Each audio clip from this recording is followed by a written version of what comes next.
Good morning.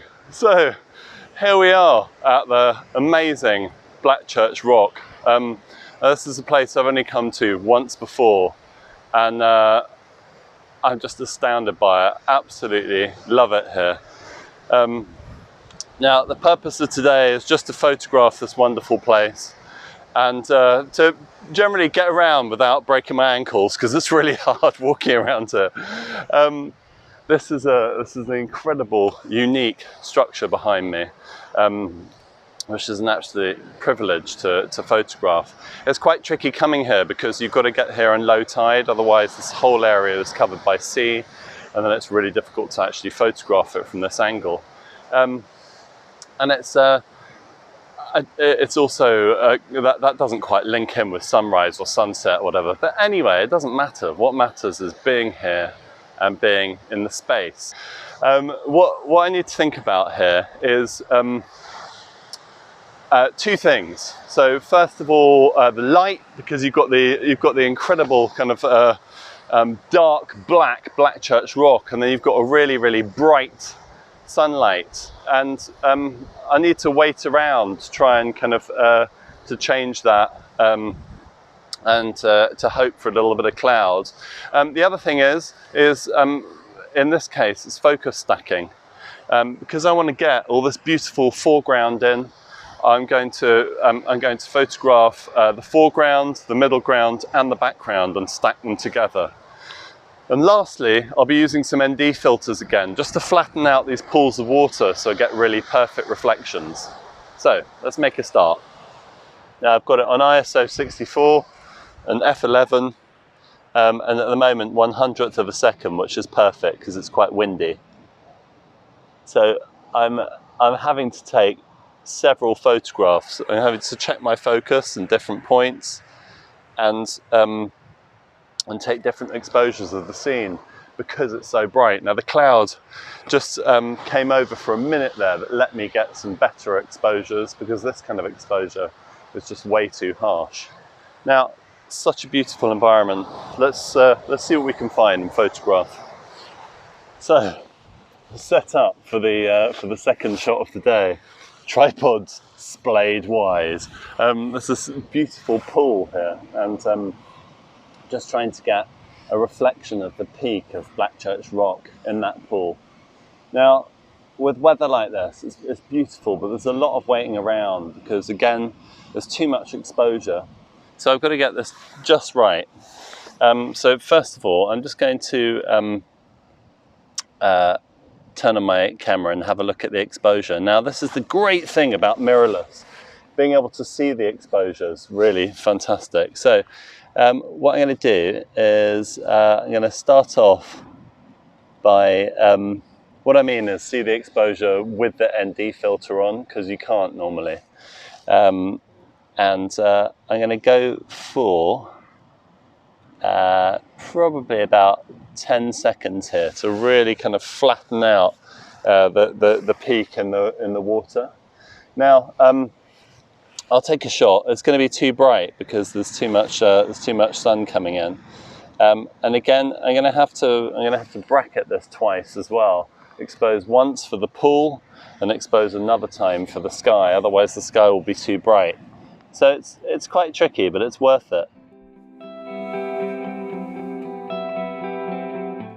So that's looking fantastic. I'm just going to zoom into it and see how that looks. Okay, that looks good. Now I need to refocus, and I'm refocusing because I was focusing for Blackchurch Rock. I now need to refocus for the pond itself. Okay, so this is focusing on the foreground. So I'm going to have to put the foreground and the background together. Now, I don't really like doing these kind of shots, but it's sometimes the only way you can get a shot that's all in focus and really kind of reflects the moment. And you have to kind of construct it a little bit, but the shot's still genuine. And that's one of the most important things.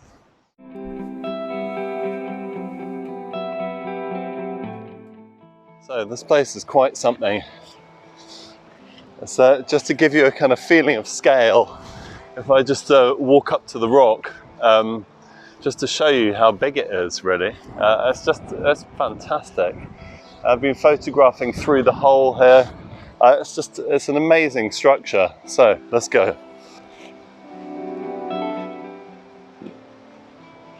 So here we are. Basically, I'm pretty much in the centre of the underneath of Blackchurch Rock, and it is absolutely beautiful, stunning, and massive.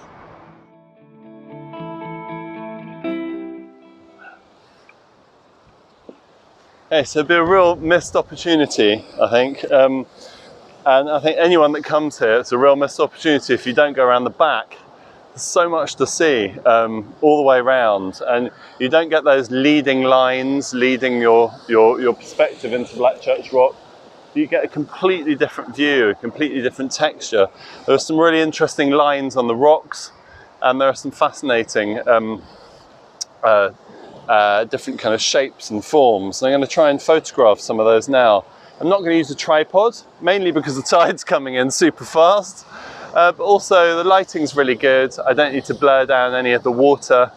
I'm just going to go for it handheld. If you can shoot handheld, it frees you up, and it just makes life a lot easier. Okay, so let's give it a go. I really like these stones in the foreground, so I'm going to focus on the stones using my EVF. I need to get back a little bit. At this point I need a wider angle lens.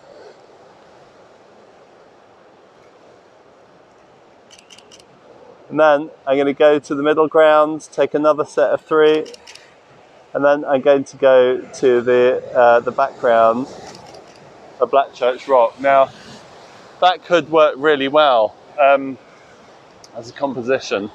I might need to crack out a tripod, but the sea is getting dangerously close. There are massive waves coming at me, and yeah, I'm not sure how much longer I can stay here, to be honest. Oh my god. Okay, right, I think this is the time to move.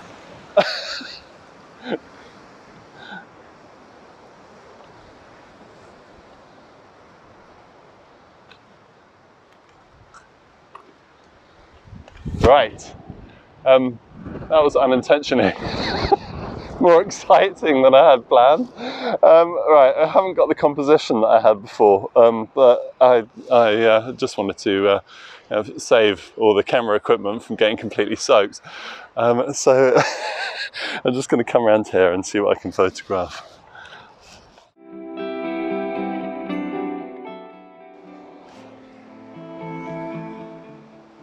Hello. Right, so this next shot, we're looking at the sea, looking at really kind of using some long exposure work.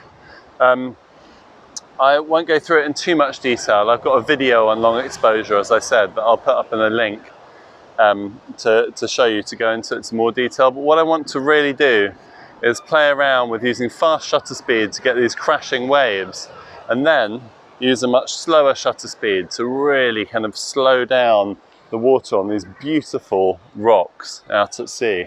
So I've got to compromise a little bit. I'm going to turn my ISO up probably to about 500 or so,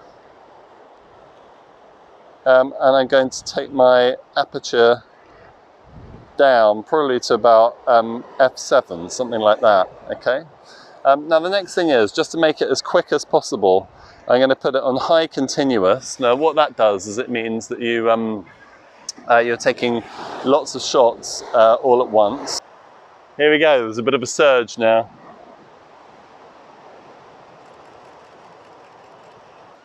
Great, some real movement in those in the sea against the rocks, and it's working really well now. So let's make a start. So first of all, I've got my ND filter on, and I've got my 10 stop as well. Okay, and what I'm going to do is I'm just going to put it on manual, and I'm going to start off by changing that ISO to 100. I'll keep it at f11 for now, And now what I'm going to do is start increasing the shutter speeds so that I can see the scene in front of me. Well, that was Blackchurch Rock. It's such a brilliant location for landscape photography. There are so many wide vistas, and there are also some beautiful little details, like for instance, this smaller rock wedged between these two larger rocks. Everywhere you look, it's an incredibly rugged landscape, but so beautiful. So again, if you like what you see, please like and subscribe, and I'll see you on the next one.